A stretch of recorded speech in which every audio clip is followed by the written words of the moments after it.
அகில இந்திய இன்சூரன்ஸ் ஊழியர் சங்கத்தின் AIIEA செயற்குழு கூட்டம் டிசம்பர் 7ஆம் தேதி முதல் 9ஆம் தேதி வரை நடைபெறும். சங்கம் அறிவிப்பு. அகில இந்திய இன்சூரன்ஸ் ஊழியர் சங்கத்தின் சார்பில் செய்தியாளர் சந்திப்பு சென்னை சேப்பாக்கத்தில் உள்ள பத்திரிகையாளர் மன்றத்தில் நடைபெற்றது.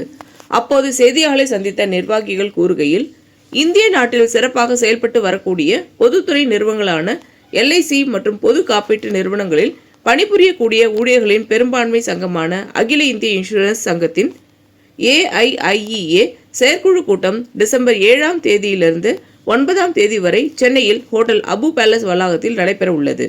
LIC மற்றும் GIC நிறுவனங்களை பொதுத்துறையில் பாதுகாப்பது, நிறுவனங்களில் தேவையான பணியாளர்கள் நியமிப்பதற்கான நடவடிக்கை என நிறுவனம் சார்ந்த விஷயங்களை பற்றி விவாதித்து இயக்கங்கள் முன்னெடுப்பது, முக்கியமான பிரச்சனைகளில் மேல் விவாதங்கள் நடத்தி பிரச்சனைகளுக்கு தீர்வு காண்பதற்கான முடிவுகளை எடுக்க வைக்கக்கூடிய இயக்கங்களை திட்டமிட இருக்கிறோம். செயற்குழு கூட்டம் நடைபெறுகின்ற கடைசி நாளான டிசம்பர் 9ஆம் தேதி மதியம் 11:30 மணி அளவில் அபு பேலஸ் ஹோட்டல் வளாகத்தில் பத்திரிகையாளர்களை எங்களுடைய அகில இந்திய தலைவர்கள் சந்திக்க இருக்கிறார்கள். செயற்குழுவில் எடுக்கப்பட்ட முடிவுகள் பற்றி அங்கே விரிவாக பத்திரிகைக்கு பேட்டி கொடுக்க உள்ளனர் என்று தெரிவித்தனர். அகில இந்திய இன்சூரன்ஸ் ஊழியர் சங்கத்தினுடைய LIC GICயில் இருக்கக்கூடிய 90% ஊழியர்களை பிரதித்துவப்படுத்துகின்ற சங்கம். எங்களுடைய அகில இந்திய செயற்குழு கூட்டம் ஹோட்டல் அபு பேலஸில் நாளைக்கு துவங்கி 7ஆம் தேதி துவங்கி 9ஆம் தேதி வரைக்கும் நடக்க இருக்கு. இன்றைக்கு நாம் சந்திக்கக்கூடிய பிரச்சனைகளை பற்றி விவாதித்து முடிவுகள் எடுக்க இருக்கிறோம். ஒன்று முக்கியமான பிரச்சனை என்ன அப்படின்னா, வரக்கூடிய நாடாளுமன்ற கூட்டத்தொடரில் இன்சூரன்ஸ் சட்டம் 1938 அதை திருத்துவதாக அரசாங்கம் அறிவித்திருக்கிறது. IRDA சட்டத்தை திருத்துவதாக அறிவித்திருக்கிறது. LIC சட்டத்தை திருத்துவதாக அறிவித்திருக்கிறது. இது மூன்றையும் திருத்தினால் அது நாட்டினுடைய பொருளாதாரத்துக்கு கேடு விளைவிக்கும் என்று நாங்கள் நம்புகிறோம். அதற்கு காரணம் என்ன அப்படின்னா, இன்றைக்கு LICயினுடைய சொத்து மதிப்பு 52 லட்சம் கோடிக்கும் அதிகமாக வளர்ந்திருக்கிறது. பாலிசிதாரர்களுடைய எண்ணிக்கை கிட்டத்தட்ட 35 கோடிக்கு மேலே இருக்குது.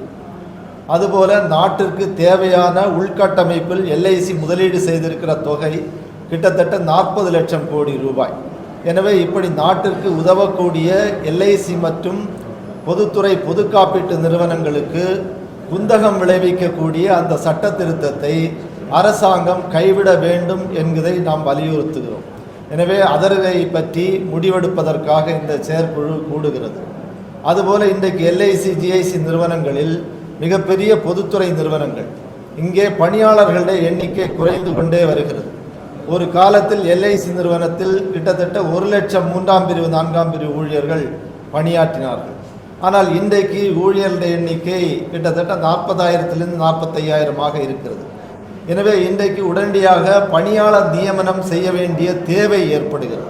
அது LIC நிறுவனத்திலும் தேவை ஏற்பட்டிருக்கிறது, பொதுத்துறை பொது காப்பீட்டு நிறுவனங்களிலும் தேவை ஏற்பட்டிருக்கிறது. அரசாங்கத்தினுடைய கொள்கை இன்றைக்கு பணியாளர்களை நியமிப்பதற்கு எதிராக இருக்கிறது.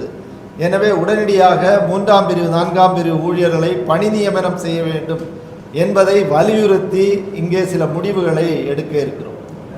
எனவே இப்படிப்பட்ட பிரச்சனைகள் இன்றைக்கு இந்த செயற்குழு கூட்டத்தின் முன்னால் இருக்கிறது.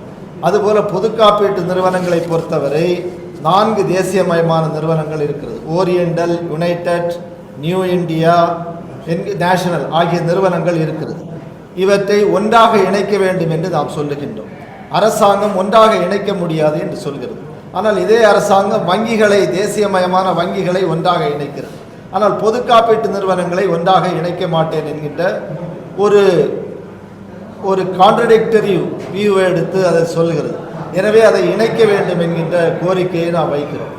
அதுபோல் இன்றைக்கு நாட்டில் இருக்கக்கூடிய ஏராளமான பிரச்சனைகள், நம்முடைய தலைவர் சொன்னதைப் போல அரசாங்கம் இப்படிப்பட்ட மக்கள் பிரச்சனைகளை அதிலே தீர்வுகளை ஏற்படுத்துவதற்கு முயற்சி செய்யாமல் மக்களை பிளவுபடுத்தக்கூடிய அந்த பிளவுவாதிகளை பலப்படுத்துகின்ற ஒரு வேலையை நாம் பார்க்கிறோம்.